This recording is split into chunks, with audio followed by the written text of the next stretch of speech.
Sweden's decline as a great European power began in the early 18th century and was largely the result of military overreach, economic strain, and shifting geopolitical dynamics.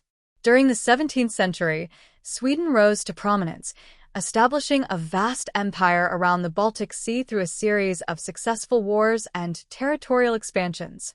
Under King Gustavus Adolphus and his successors, Sweden controlled much of present-day Finland, the Baltic states, and parts of northern Germany.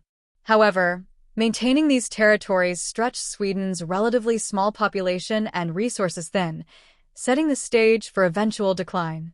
The pivotal moment in Sweden's fall came with the Great Northern War, 1700 to 1721. Led by King Charles XII, Sweden found itself at war with a coalition of powerful neighbors, including Russia, Poland, and Denmark-Norway, who sought to curb Swedish influence. Charles XI's campaigns were initially successful but became increasingly disastrous as the war dragged on.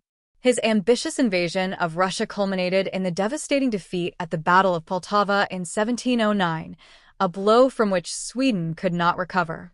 The Great Northern War ended with the Treaty of Nystad in 1721, resulting in Sweden's loss of significant territories, most notably to Russia, which emerged as the new dominant power in the Baltic.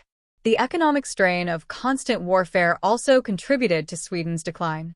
Funding prolonged military campaigns drained the country's finances, weakened its economy, and led to widespread social discontent. With a small population and limited agricultural and industrial base, Sweden struggled to compete with larger European powers.